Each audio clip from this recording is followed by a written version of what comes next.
Hello everyone. So in this lecture we will study about exceptional configuration of chromium and copper. So let's start. तो expected electronic configuration जो होता है chromium का वो होता है 24 इसका एटॉमिक नंबर होता है। तो इसका एक्सपेक्टेड इलेक्ट्रॉनिक कॉन्फ़िगरेशन होता है 1s2 2s2 2p6 3s2 3p6 4s2 3d4। तो ये हमारा एक्सपेक्टेड है, लेकिन रियलिटी में क्या होता है इसका इलेक्ट्रॉनिक कॉन्फ़िगरेशन। तो रियलिटी में इसका इलेक्ट्रॉनिक कॉन्फ़िगरेशन होता है 1s2 2s2 2p6 3s2 3p6 4s1 and 3d5। तो ऐसा क्यों हुआ? अब इन दोनों में सबसे पहले डिफरेंस देखिए। तो यहाँ 4s2 एंड 3d4 एंड यहाँ पर 4s1 एंड 3d5 मीन्स एक इलेक्ट्रॉन जो है इसका वो यहाँ पर चला जाता है, दिख रहा होगा आपको इसमें। तो हम यहाँ पर ड्रॉ करते हैं इन दोनों ऑर्बिटल्स को। सो ये देखिए, ये 4s है जिसमें कि 2 इलेक्ट्रॉन है, और ये हमारा है 3d 1 2 3 4 एंड 5। सो ये 3d4 है। तो अगर हम इसमें इलेक्ट्रॉन देखें तो 4s के अंदर 2 इलेक्ट्रॉन है और 3d के अंदर 4 इलेक्ट्रॉन है, 1 2 3 4। और इसका हम ड्रॉ करें रियलिटी वाले का तो वो होगा कुछ ऐसे। सो यहाँ पे ये हो गया 4s और ये हो गया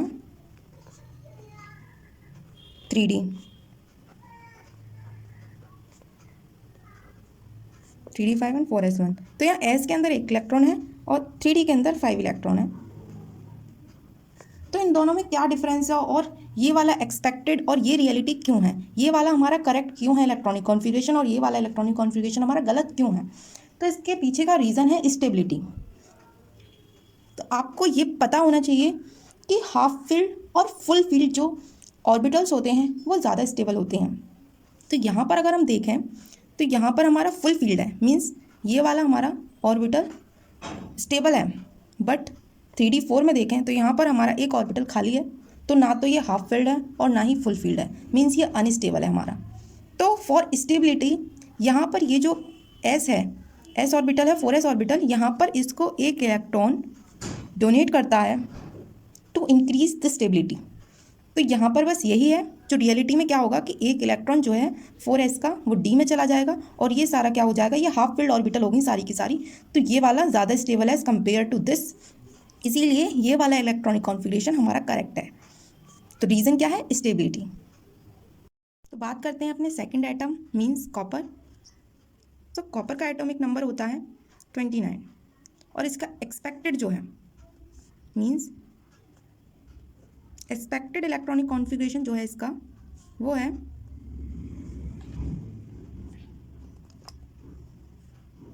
1s2 2s2 2p6 3s2 3p6 4s2 and 3d9।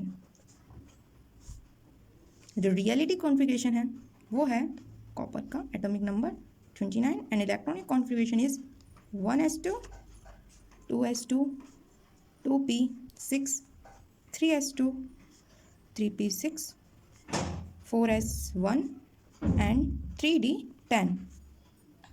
सो ये वाला हमारा इनकरेक्ट है और ये वाला करेक्ट है। अब ये हम कैसे कह सकते हैं ये वाला हमारा ठीक क्यों है?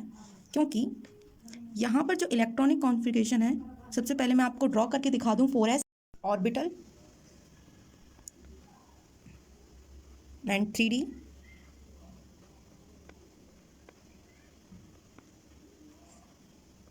तो हेयर 4s में कितने इलेक्ट्रॉन हैं? 2, और d में है 9 इलेक्ट्रॉन।